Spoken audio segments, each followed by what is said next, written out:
Make sure to hit that like button. All right, here we are. Kenny Tony coming at you with this video here.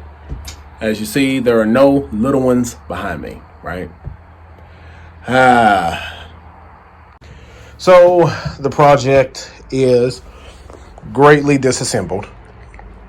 So far, I don't feel like I'm looking at having to do too much, but there is going to be enough that I'm going to have to work on.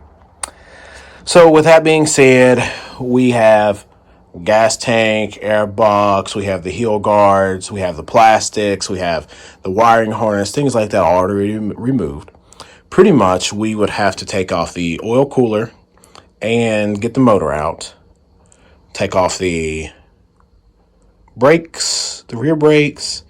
We'll disassemble the whole front brake system once we get that far, because I think I'm going to have to replace the bushings that are right here because there's a little bit too much play in it. Well, that's that. Maybe it's not. Yeah, it's still more play than I want there.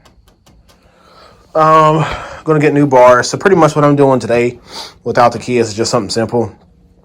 Just going to take off we're not going to be using these clutch levers here.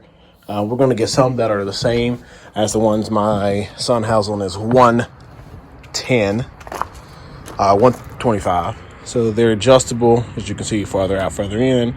Yeah, so those seem to work great for what we need and what he does. I mean, it's absolutely, like I said, amazing pretty much for the most part. So we're not going to need that. We didn't even hook up the wires. We just ran them down through there just in case we decide to do it later. So you can start it without the clutch being pulled in neutral. So that's just one of the things that we're going to do here. So we don't need this clutch lever at all. We just want to keep the clutch cable. So pretty much, as you see, you just line up the slits all the way across, and you're able to pull on the clutch cable, bring it forward, and then shimmy it down through here. So the clutch cable is free. We'll be keeping the OEM brake tubings, but I'm actually going to put, like I said, a different master cylinder on the side. And like I stated, same as that, it's on the 110. 125. I don't know why I keep saying 110. 110 is my daughter's EFI Predator, or Outlaw 110 EFI. So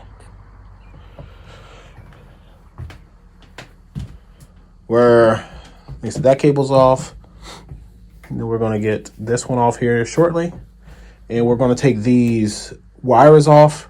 I'm going to open that up and take a look in there to make sure it doesn't need to be cleaned. And if it does, I'm just going to clean the contacts off real good. Put some dielectric grease in there. And I'm going to put it over on the 125 to see if it starts the machine up. Gives me some indication of if I need to replace this, if my starter problem is the switch or what. So we'll get that rolling here in a minute. All right, so to take these controls off, there's nothing. It should be just like 2 screws underneath it. 1 screw here. As you see, it's already loosed the pressure up. And the other one's on the other side at the bottom. Like the previous owner must have used some kind of glue in the attempt to hold the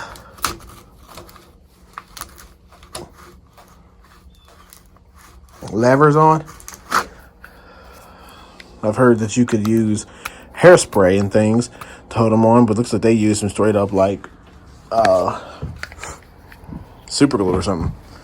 I'm just gonna go ahead and go over here and get this sitting down on the bench. Set the camera up. So we do have the controller here bent on my little work area. Just gonna take these 2 screws completely out. See what I'm looking like on the inside. Everything seemed to have function. Like I said, when I clicked it, it did hit the starter. But, you know, take another look on the inside. Make sure we're all good to go in there. So we got it partially opened.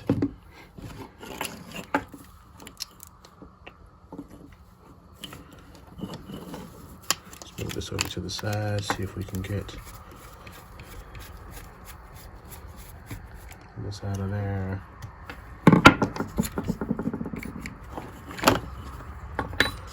plate that holds the plastic in, and the controls. So it doesn't look bad in there for that part. Like I said, I am just gonna use this little piece of paper here, go across, get some fresh brass, copper, you know, some fresh connection there. We're gonna do the same thing on this little piece.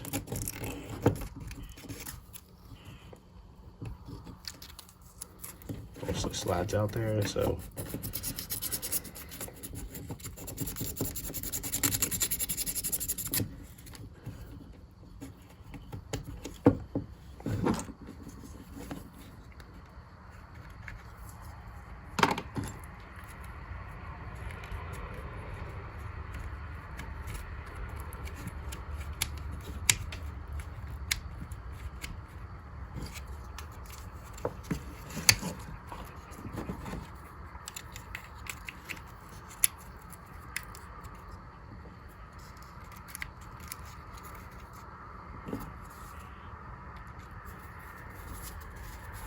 now I've already checked the headlights. That area, that works fine, so there's no problem, no concern down there.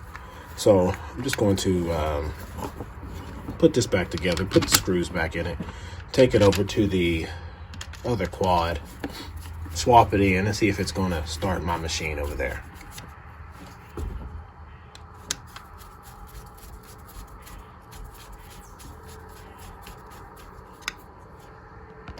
So we have the 250 switch that was opened, cleaned, and lubed, waterproof. Well, not waterproof, but put some dielectric grease in there. And then we have the 125 switch here. So just letting you see that they're just two different switches. And it works. So this is not the problem. Narrow one item down. All right, so clutch cable off. We've checked out this kill switch. I think that's all we're going to do today. I think the next that we're going to do is try to check that solenoid that's sitting there. You know what? I might check that solenoid this video. All right, so here we are. Just going to do the exact same thing. We have the 125 starter relay. We have the 250. We're just going to kind of wire it over to the starter, bridge it across, and see if it's going to give us a start. Yeah, so